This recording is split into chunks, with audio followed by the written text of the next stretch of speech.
Vous pouvez ajouter des étiquettes pour annoter une vue avec des valeurs renseignées depuis les paramètres des objets en cours d'étiquetage.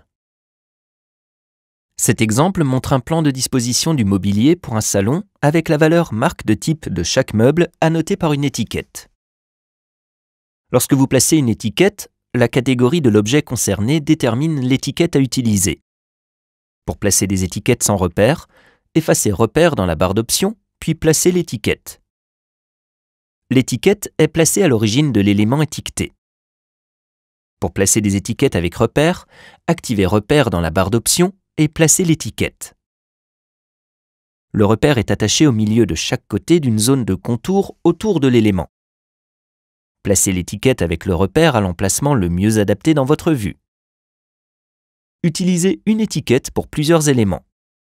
Sélectionnez une étiquette de fenêtre par exemple et cliquez sur « Ajouter/supprimer un hôte » pour y ajouter des éléments.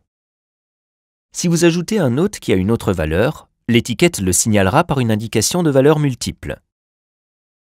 Ici, un autre type de fenêtre est ajouté en tant qu'hôte et la valeur de l'étiquette devient variable. Les repères sont les paramètres d'instance associés à l'étiquette. Si par la suite vous ne voulez plus utiliser le repère, sélectionnez les étiquettes et désactivez Repère dans la palette des propriétés. Selon la géométrie de l'objet étiqueté, il se peut qu'un repère ne touche pas l'objet étiqueté. Sélectionnez l'étiquette et l'option Extrémité libre dans la palette Propriétés. Un point de contrôle supplémentaire est ajouté au repère. Utilisez les poignées pour placer la fin du repère où vous voulez. Veillez à utiliser un repère à extrémité libre pouvant être placé pour pointer sur un autre objet que celui étiqueté.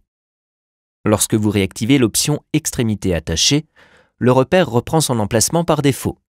Des pointes de flèche sont ajoutées au repère via la boîte Propriétés de type pour l'étiquette. Sélectionnez-la et cliquez sur Modifier le type dans la palette Propriétés. Sélectionnez une pointe de flèche dans la liste, puis OK. Créez d'autres pointes de flèche à utiliser sur les repères. Dans l'onglet Gérer, allez à Paramètres supplémentaires, pointe de flèche. Copiez un texte existant et modifiez les propriétés. Dans cet exemple, une pointe de flèche point plein est créée. Le type de pointe de flèche point plein peut donc être affecté au repère d'étiquette. Modifiez et placez les repères dans vos vues pour mieux communiquer sur votre conception.